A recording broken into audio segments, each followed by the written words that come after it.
I keep having this dream where I see that guy from the mountains who hung himself. He must have been planning to do it. So why did he tell us his story first? Couldn't say. Hello everyone. Welcome back to Sansan, Best Anime Reaction. Last episode felt like the calm before a massive storm, with tension building quietly but relentlessly. In this episode, I expect that storm to finally break. The setup is complete, the stage is ready, and the consequences of long-held grudges may explode all at once. I'm anticipating shocking reveals, brutal action, and emotional moments that remind us how far the story has come since Season 1. This episode could redefine how we see certain characters forever. I'm honestly nervous but excited at the same time. Let's jump into Episode 5 and witness the chaos unfold. Doubt we'll ever know. He was probably hoping that we'd forgive him. But after the way we abandoned Marcel, we were in no position to. I don't know if it was forgiveness he was after. I couldn't really tell you why, but I think he just wanted to be judged. Evening. It's been 4 years, Raina. Hey, what's wrong? Mr. Kruger said you were old friends and that he wanted to surprise you. It's true, right? You two were friends? Yeah, and we have a whole lot to catch up on. I don't even know where to start.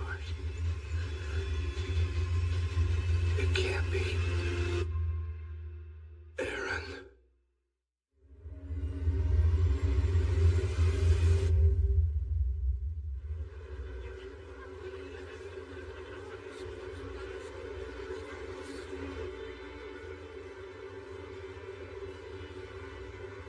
Lord Tiber, it's almost time.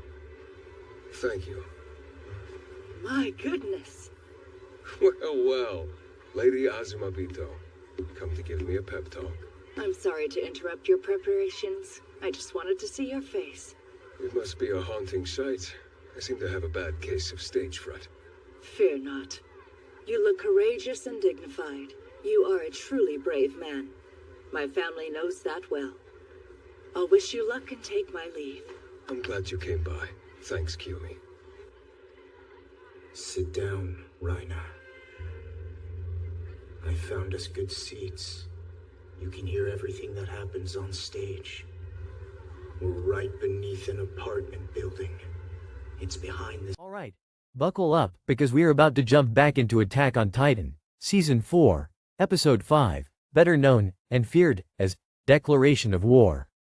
If you've ever wondered what it feels like when an anime politely invites you to a theater, and then sets the entire emotional building on fire, this episode is that invitation.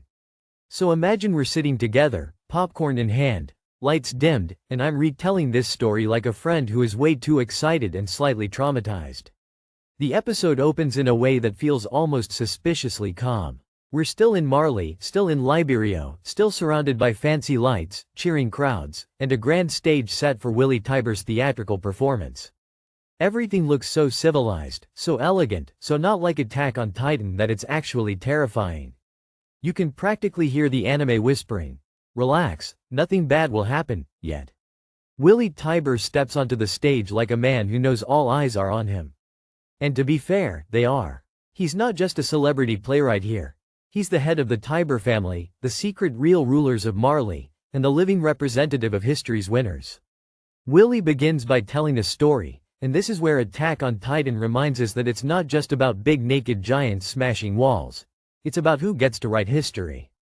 He talks about the old story everyone knows, the evil Eldian Empire, the heroic Marleyans, and King Fritz, who retreated to Paradis Island after being defeated. But then Willy does something unexpected. He smiles gently, takes a breath, and says, "Yeah, that's not actually what happened." And just like that, the episode pulls the rug out from under every simplified version of history we've been fed so far. Willy explains that the Tiber family were actually Eldians themselves, holders of the Warhammer Titan, and that they conspired with King Fritz. The king wasn't forced into retreat, he chose it. He was sick of war, sick of bloodshed, sick of the endless cycle of hatred. So he made a deal. Stage, but still, It's full of excited families, waiting at their windows for the curtains to rise. They're all directly above us. Say, Mr. Kruger, did you cut your hand? Yeah, it's just a scratch. Reiner, sit.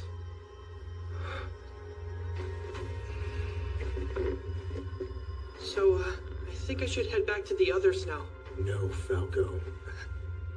You should stay here and listen to us. Just do as he says, all right?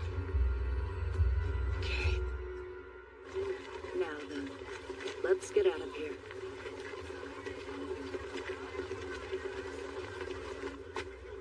Hello. It's been quite a while, Mr. Leonhardt. Evening, Mrs. Brown. I don't believe I've seen you since your son came home. Speaking of which, I hear Mr. Hoover died in his sleep, I believe. He did.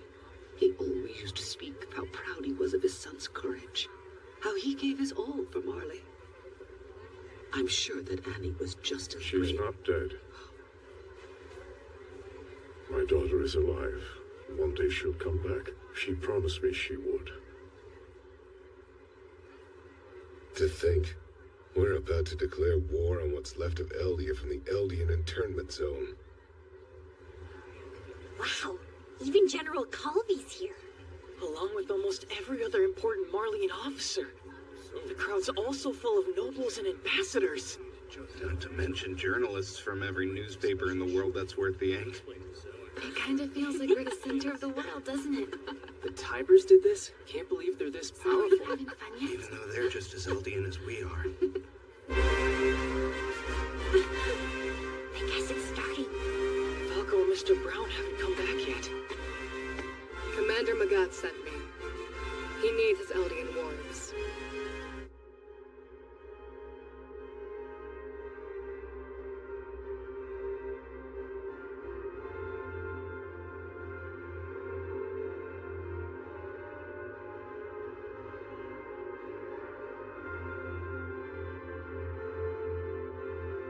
Why, Aaron? Why come here? What do you plan to do? The exact same thing you did. No. As for why, that's the same too. I don't have a choice. That's why.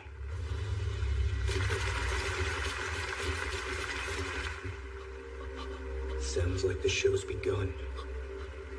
We should listen. He would take his people to Paradis, build the walls, erase their memories, and live in isolation. In return, Marley would rule the world, using Eldians as weapons and scapegoats while the Tybers stayed in the shadows pulling the strings. This revelation flips everything upside down. The peace-loving image of Marley? A lie. The cowardly retreat of King Fritz? A deliberate act of self-imposed exile. And the Tybers, presented as noble heroes? Complicit architects of a cruel global system. While all this history is being laid bare on stage, the episode cuts to a quiet conversation underground, and this contrast is chef's kiss levels of unsettling. Down in a basement, beneath the stage, Reiner Braun sits across from a man he once tried to kill. And that man is Eren Yeager. This conversation is one of the most powerful scenes in the entire series, and it's mostly just two guys talking. No titans, no explosions, just words, and somehow, it's more intense than any battle. Reiner is already broken. Mentally, emotionally, spiritually. This man is a walking trauma exhibit. He knows who Eren is the moment he sees him, and you can almost feel his soul leave his body. Eren, on the other hand, is disturbingly calm. Not angry, not screaming, just tired, focused, grown. Eren tells Reiner he understands him now. Back then, when Reiner destroyed the walls, Eren thought he was facing pure evil. A monster. But after crossing the sea and living among Marleyans, Eren realized something horrifying. Everyone is the same. People on both sides are just trying to survive in a world shaped by hatred and lies. This is where the writing really shines. Eren says he and Reiner are the same. Both were pushed forward by their environments. Both committed unforgivable acts because they believed they had no choice. And Reiner, who has been drowning in guilt for years, finally hears someone say it out loud. But let's pull back the veil of time. Roughly a century ago, the Eldian Empire ruled the world, the might of its titans. Humanity as we know it could go extinct 3 times over, and the body count still wouldn't match the number of lives that titans have stolen. Such is the legacy of the founder, Ymir.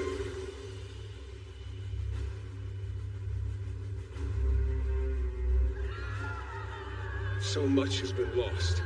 Countless people and cultures wiped out. Histories crushed underfoot with their pride. Eldia's history is all we have left, and it only tells of killing. You see, once the Eldians ran out of foes to conquer, they began to fight amongst themselves, vying for power. Thus began the Great Titan War, which saw 8 of the 9 Titans locked in an endless cycle of bloodshed. But there was one brilliant Marleyan who saw in this chaos a path to victory. He was the heroic paragon we all know as Helos. Thanks to his cunning manipulations, Eldian infighting proved far worse, and the Empire grew weak. Then Helos joined hands with the Tiber family, and they forced the supposedly unbeatable King Fritz to retreat to a far-flung island. That said, he fled with his powers intact, and his reign continued. With him, he took tens of millions of Titans, ready to trample the world at his command. It's believed that our world continues to exist unbroken for one reason alone: chance. Our scholars can field no better explanation. In order to fight this existential threat, my motherland Marley sent a team of 4 Titan warriors to take the Founder. But they were soundly beaten, and only the armored Titan returned.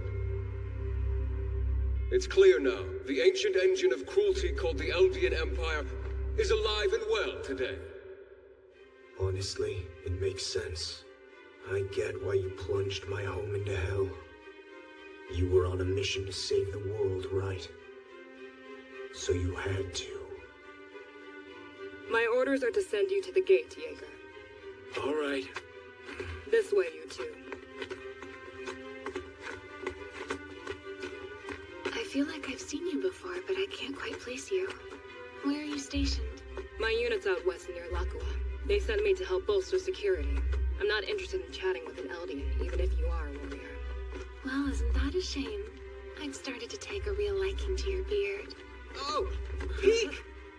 Oh, it's the Panzer unit. Thanks for all your hard work, guys. No, honestly, we should be thanking you. You're in a really good mood today. What are you doing? Let's go. this is crucial. Understanding does not mean forgiveness. Oren doesn't say, so let's stop. He says, I keep moving forward, until my enemies are destroyed. And suddenly, every word Willie Tiber is speaking on stage above them starts to line up like dominoes about to fall. Back on stage, Willie reaches the heart of his speech.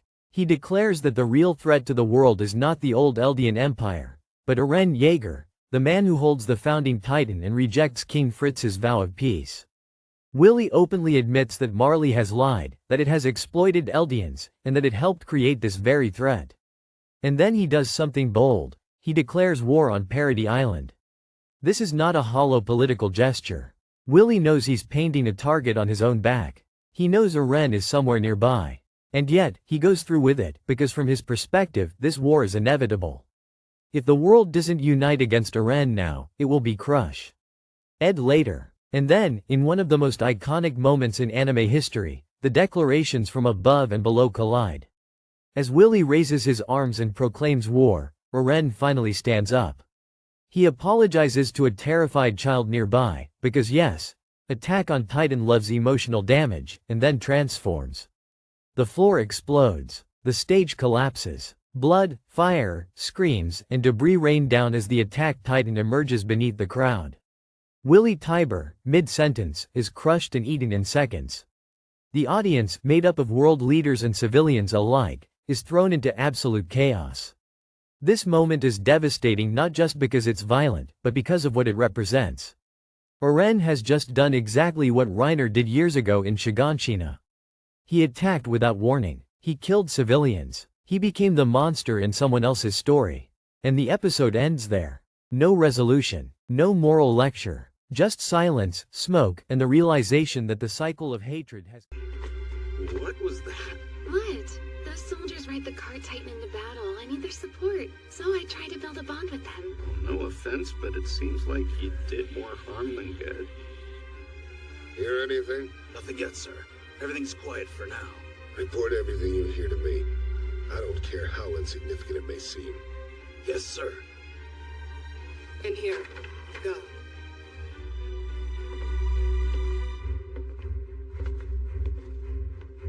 So, where's Commander McGath? Porco!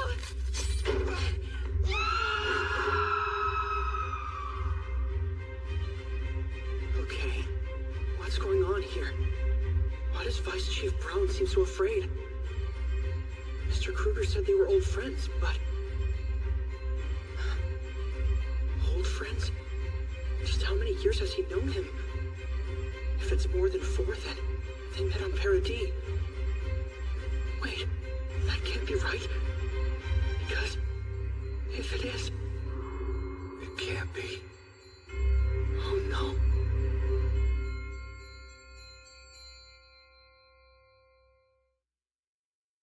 Most of you consider the history I just recounted to be common knowledge, but I stand here now to inform you that it is somewhat divorced from truth. I know this because the Warhammer isn't the only inheritance the Tiber family bestows. We've passed down memories as well, truths, which I will now share with you. Some 100 years in the past, the Great Titan War was ended, not by Helos, nor by my Tiber forebears. The savior who ended the fighting, the hero who saved the world, was King Fritz himself. He was plagued by guilt over the Eldian Empire's vicious past. He'd grown weary of watching families and countrymen torn apart by war, and he wept for Marley, a nation under constant pressure. So when he inherited the founding Titan, he plotted his own downfall with the Tibers. Together, we created a Marleyan hero who would drive the king out. His name, Helos. After that, King Fritz moved as many Eldians to Paradis as he could, erecting his great walls around them. He left a warning that if anyone threatened his peace, countless Titans would be unleashed in retaliation. However, he never intended to make good on this threat.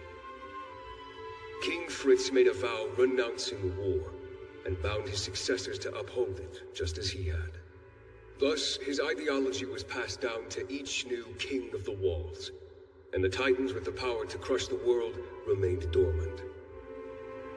Marley didn't stop Eldia, and chance hasn't kept the world from being crushed. It was the King of the Walls, Karl Fritz, a man who yearned for peace. Completed another perfect loop. What makes this episode so powerful is how deliberately it challenges the audience.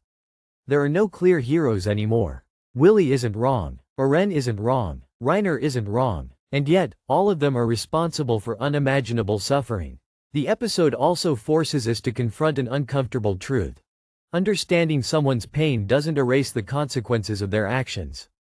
Eren's empathy doesn't stop him from committing mass murder. Willy's honesty doesn't undo generations of oppression. Good intentions don't save lives in this world, power does. For a YouTube recap, this episode is gold because it's not just a turning point in the plot, it's a turning point in how we see the story. This is where Attack on Titan stops pretending to be a simple survival anime and fully embraces its identity as a tragedy about war, history, and the stories we tell to justify violence. And the most haunting part? This is only the beginning. The war has been declared, not with words, but with blood. And from this point on, there's no going back behind the walls. So yeah, that was episode 5. A friendly little theater show, a heartfelt reunion, a history lesson, and a war declaration. All wrapped up in 20-something minutes. Classic Attack on Titan behavior. One detail in this episode that deserves way more attention is the setting itself. The theater, the stage, and the audience. Because episode 5 is not just about a declaration of war. It's about war as a performance, carefully staged, emotionally directed, and witnessed by the world like a twisted form of entertainment. Think about it. Willy Tybur doesn't announce war in a meeting room or war council. He does it on a literal stage, under bright lights, with music, applause, and dramatic pauses. This isn't accidental. Attack on Titan is screaming symbolism at us, and it wants us to feel uncomfortable about how easily people can cheer while standing on the edge of catastrophe. The audience in Liberio That's it. That's all he wanted. He said that if Marley grew strong someday, and came in force to shatter his peace and seize the founding Titan, he would accept it. He believed the sins his people committed were so horrific that they could never be atoned for. When the day of retribution finally comes, I will accept it. But until then, let me enjoy this walled paradise, free from strife. I ask for nothing but a brief span of peace. Those were the final words the king left us with. What does this mean? If what he's saying is true... So Marley and the Tybur family didn't really save the world? Well, General, your thoughts? But if we hear the wall's wishes, no... Willy will lie. That means Paradis doesn't actually pose a threat, right? It's true. To secure our own safety, my family joined hands with King Fritz and became heroes to the world, while our fellow Eldians became devils. But plainly, we Tyburs are petty thieves, growing fat on honor we did not earn. I stand before you, willingly pardoned with my false glory, because I have come to understand that the world we share is in grave danger. Commander! The warriors are gone, and we haven't heard from any of the soldiers we sent to collect them. Mobilize the reserves at once. Track them down. Yes, sir. Looks like it's begun.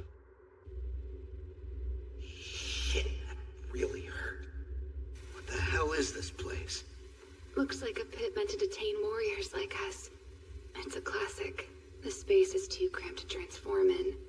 And with two of us down here... Got it. We'd just crush each other. I'm still confused, though. What's that soldier's plan? Couldn't tell you. They really were familiar, though. I know that much. Please stay and watch. This is my atonement. With the Founder's might, King Fritz erected 3 walls, using a great host of colossal titans. Counted together, the walls surely contain tens of millions of colossal titans. They guard the king's peace as his shield and his spear. Or they did. But now that peace is being threatened from within. An uprising has taken place on Paradis. The king has been deposed, the founding titan stolen. The thief is an enemy to every man, woman, and child outside of his island. An enemy of peace. His name is Eren Yeager. You tricked me. After what you said, I respected you. But you were just using me. Yeah, I was. I'm sorry. Knight represents the entire world. Foreign ambassadors, military leaders, nobles, civilians, families, even children. They are there to be moved, inspired, and convinced. Willy knows this. He speaks not like a politician, but like an actor delivering the final monologue of a play. His tone rises and falls. He pauses for reactions. He waits for silence. He lets emotions build, and the crowd responds exactly as expected. What's terrifying is how willingly they play their part. When Willy admits that Marley lied, the audience doesn't riot. When he reveals that Eldians were manipulated, no one stands up to object. And when he finally names Eren Yeager as the enemy and declares war, the crowd erupts in applause. Not fear, not hesitation, applause. Because the story he tells is convincing, emotional, and simple. There is a devil. We must stop him. And now let's talk about where Eren is during all of this. Eren is not in the audience. He is not on the stage. He is underground, literally beneath the performance. This visual choice is brilliant. While Willy controls the narrative above ground, Eren exists outside of it, watching quietly, listening, letting the story reach its conclusion. He doesn't interrupt. He doesn't argue. He waits until the script is finished. This matters because it shows that Eren understands something very clearly. Once a story like this is told, once the world accepts it, words no longer matter. At that point, the only language left is violence. There's also a cruel irony in the fact that Willy Tybur and Eren Yeager are doing the same thing in opposite ways. Willy uses words to justify future bloodshed. Eren uses bloodshed to respond to words. Both are aware of what they're doing. Both know civilians will die. Both accept that cost. And the audience? They are not innocent spectators. The crowd applauds Willy, but seconds later, they are screaming and dying. This isn't just shock value. It's the shish. I did it because I needed your help. The letters you had me send from outside the internment zone. Who are they to? I can't say the letters made it to my family, but they reached my comrades. I didn't know. Wait, you wrote your comrades? If the Colossi of Parity are ordered to walk, the rumbling will be felt across the earth, and death will follow. Until now, only royalty has had the power to wield the founding Titan, and King Fritz's vow has kept his descendants from using it. But this Eren Yeager has found a way to use the founder without having royal blood, which means he could begin the rumbling at any moment. Once the walls of Parity begin to walk, there will be nothing we can do, except flee in vain from the sound of earth-shaking steps that will herald our doom. These monsters will crush every city, trample every tree and flower. They will literally flatten our world.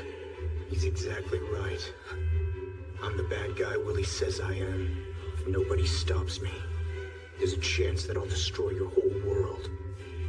But to my eyes, you looked like the bad guys too.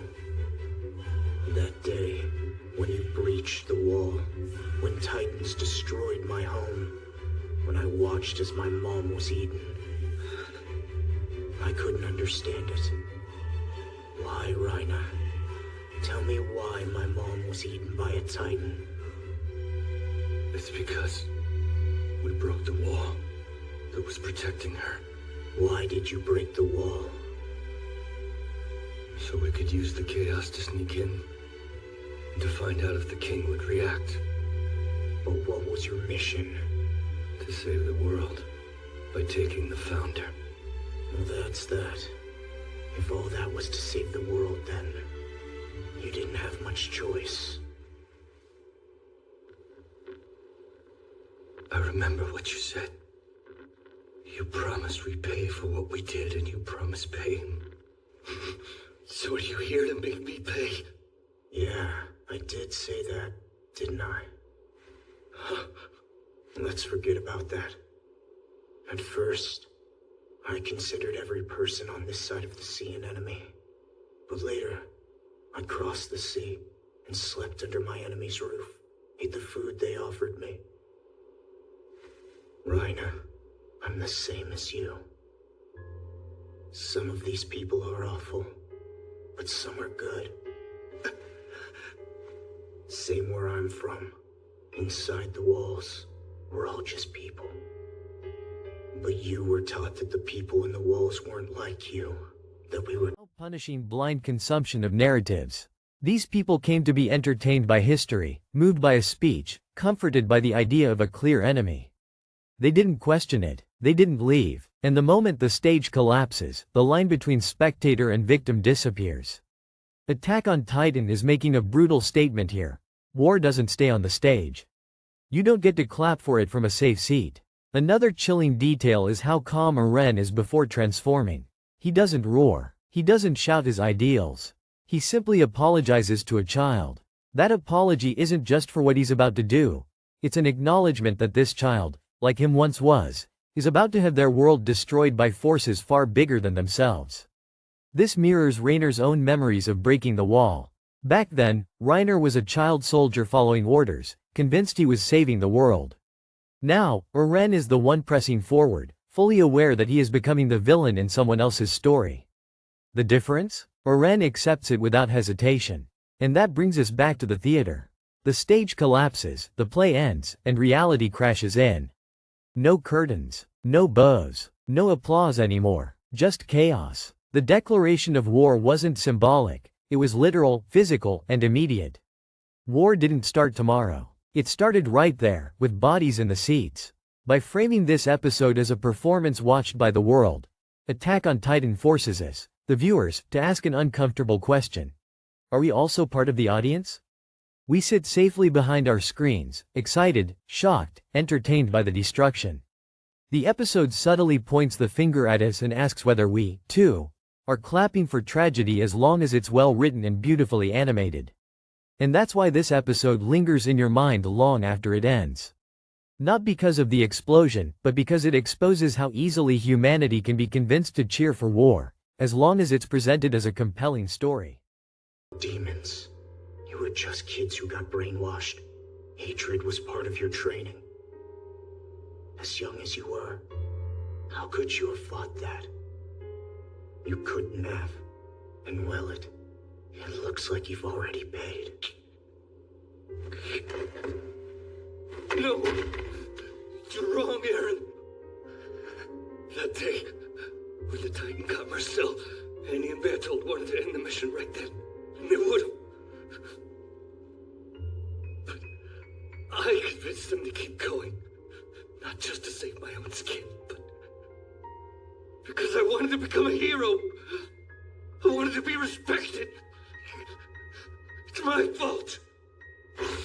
The truth is, your mother was eaten by a Titan because of me! I have always hated my blood, and more than anyone, I have wished that my race would disappear. I can't take this anymore. Please, just kill me. However, I confess that I want to live, and despite everything, I believe this world is my birthright just as it is yours. The people gathered here may belong to different races, different nations, but if we're to survive this crisis, then for the first time in history, we must join as one. So please, if you wish to live, then lend me your strength. Help me protect our world's future. If we work together, we can overcome any obstacle, any threat. I was right. I am the same as you. I ask each of you to join me as I go to fight the devils who would plunge our world into hell! Help me defeat them! I think maybe we were born this way. Here and now, as a representative of Marley's government, I send this message to the devils of Paradis. I'll just keep moving forward. Till I killed my enemies.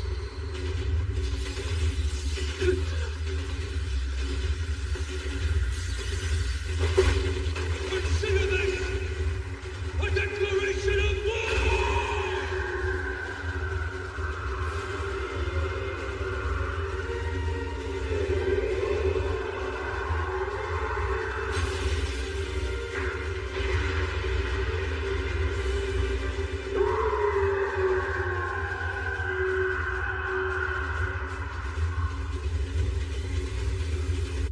The attack Titan appears out of nowhere, roaring like a demon as it kills enemies and innocents alike. To stop Eren's rampage, the Warhammer swings. Next episode, the Warhammer Titan. Thank you so much for watching this video on General Sansan Anime. I really appreciate you spending your time here and sharing this anime journey with me. If you enjoyed this reaction, don't forget to hit the like button, subscribe to the channel, and turn on the notification bell so you won't miss any upcoming videos. Your support truly means a lot and helps the channel grow stronger every day. I'll be back very soon with more exciting reactions, emotional moments, and unforgettable anime scenes for all of us to experience together. Until next time, take care, keep enjoying anime, and I'll see you in the next video. Bye bye.